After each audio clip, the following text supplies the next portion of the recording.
Hello, everybody. Hope your New Year's off to a good start. As you can see, there's my Who Am I Kidding exercise equipment that has been collecting dust. Um, so yeah, today we are going to be talking about a particular teacher I had in school. Now, I'm not going to be a prick. I'm not going to say her name. I'm nicer than that.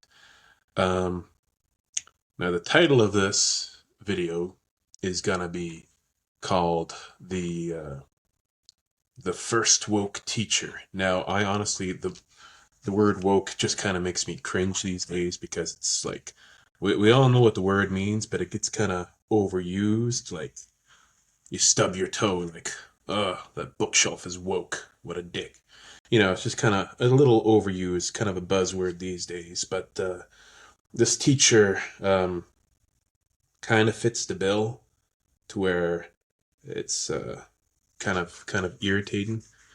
Um, when people are like, "Oh, can you define woke?" I'm like, "Well, I just kind of define it as the you're trying to be all the nice talking points, like you want to be diverse, inclusive, and equality, but to the point where it's cringy." I just think it's another word for cringy. That's all I think it is. I know it originally meant you're trying to be more aware of oppressed people, like, oh, help free the slaves, or you're trying to bring awareness to like sex trafficking victims or something like that. It's like stay woke, stay awake. I don't know, it's a bunch of cringe, and they can people who use it too much, and people who are people who are too woke and not woke enough, and say that woke is overused and underused. You can all look at my buttholes. Yeah, plural. So anyway, we're going to be talking about the teacher. We're going to be calling her Miss Ohio. So Miss Ohio, she was when I was in high school. She was the new teacher, and when she first came into the class, she kind of looked like Gwyneth Paltrow. But I used to say she was a crazy version of Gwyneth Paltrow, but now I think Gwyneth Paltrow is just a crazier version of Miss Ohio. Um, so basically, when she first came to school, she was a substitute teacher or teacher in training, whatever you want to call it. She was she got brought in on my English class, and my English teacher, she wasn't too bright. She slammed a window down on her finger and chopped half her finger off.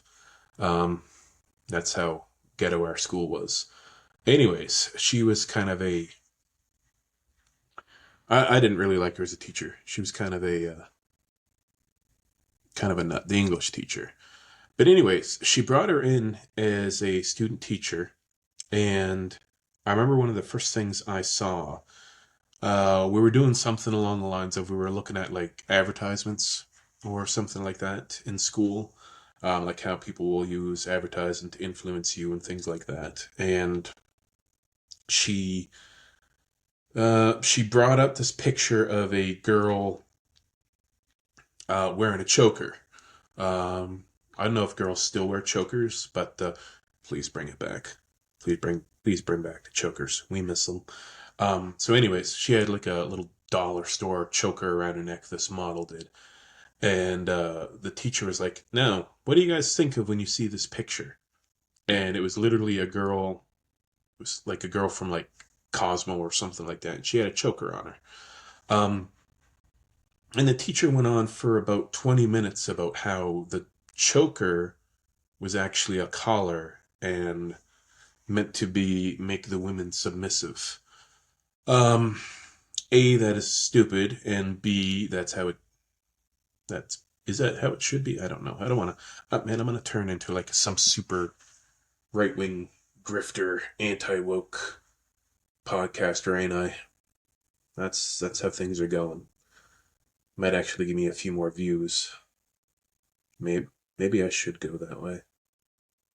All right, I guess we're a right-wing grifter YouTuber now. Okay, let's go. All right, go woke, go broke, boys. Let's go. All right, so that was how she was in the beginning. Now the next year, and I may have talked about this in a podcast before, but she wasn't the actual focal point of this podcast. She was just kind of like maybe I touched on her on an episode talking about high school. But for her, um, she wanted us to do, she was our history teacher the next year. So in grade 10, she was a substitute student teacher covering for the English class. And then in grade 11, she was our Canadian history class. Now, I remember the first day we got brought on. Now, I remember this is 2007. Gay jokes were flowing like wine, and it was the greatest time to be a teenager. It was just the iPhone came out in like 2008, and this was 2007. So this was right when um, high school culture was at its peak. We could do whatever we want, and nothing would come back to bite you in the butt, except for that one girl in high school that I wrote in her yearbook die a slow and painful death. Sorry, Justine, I shouldn't have done that. Anyways, so she was our grade 11 history teacher. I remember on the first day of orientation, um, she said to us, "All right, class, I just have a few rules. Respect me, respect others. That's good. Like good rules, good rules. And don't play on your PSPs and your DSs. Yeah, we didn't have phones back then. We had flip phones. Um, so going on your phone as a distraction wasn't a big thing. The big thing back then was iPods, iPods, PSPs, DSs. Um, the one the one super weeb in high school that had the PSP and put porno on it. I'm looking at you, Travis. I know you did that. You loaded mine up with porn, you dick. Anyways, so then her big rule came at the end of the day.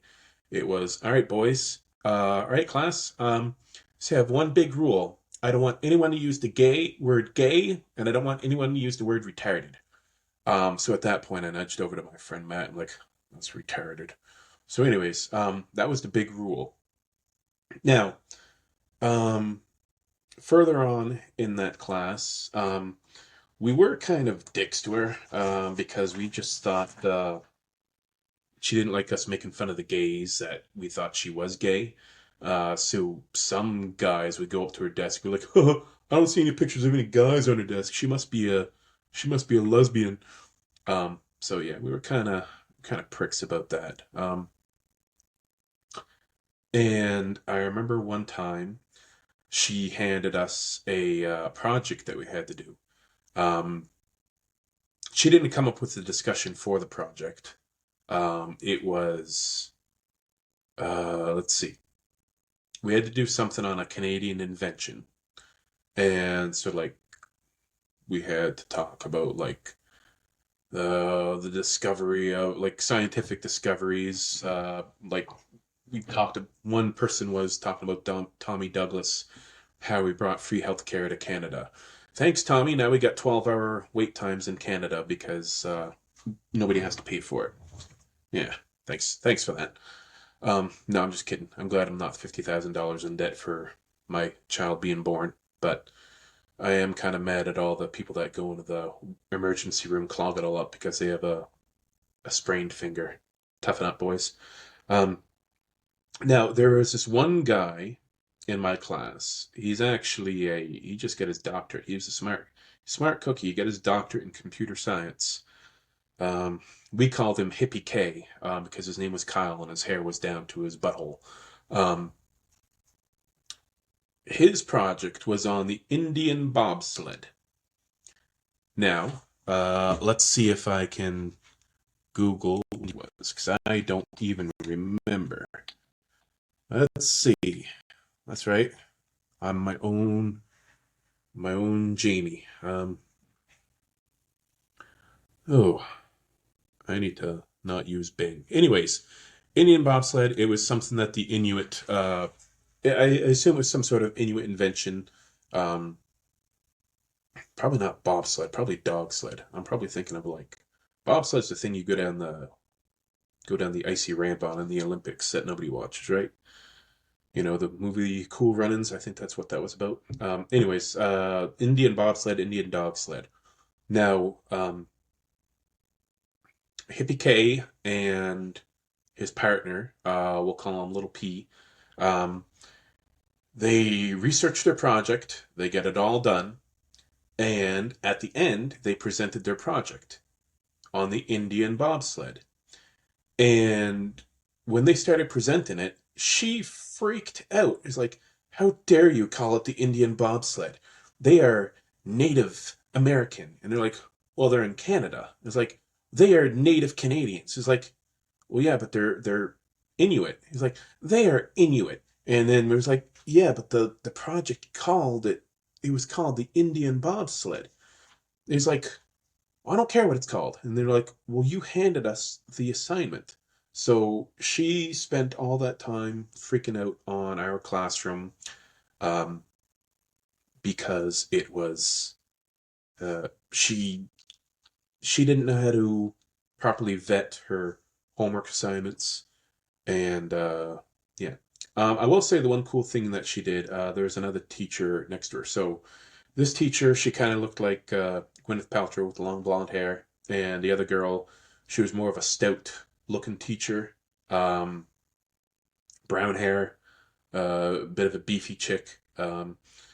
She so they dressed up as Jay and Silent Bob each Halloween, and that was like the coolest part. That was one thing that this teacher was really cool about. She had the best Halloween costumes. Um, but yeah, that was one thing she did that was actually pretty cool. But yeah, so back to the gay and retarded thing that we weren't allowed to say. This guy who actually we call him, I'm going to call him Dr. K now. He said, "Guys, what are we going to do? We can't say gay and we can't say retarded." So we had these back in 2007. Anytime we wanted to say the word gay, we called them sexually challenged, and anytime we wanted to call someone retarded, we called them a noob. So that's what we did in that classroom. Uh, so if someone was now, I'm not making fun of disabled people. I'm just saying that's what we did in 2007. Don't come at me. So yeah. And there's this one guy in my class. His name was Matt. Done an episode on him. He was what you would call a sexually challenged noob. So yeah, um, that's all this episode is about. Um, my teacher, she was the first woke teacher. I can't believe I'm making an episode dedicated to this. Um, there were a few other things that we did in our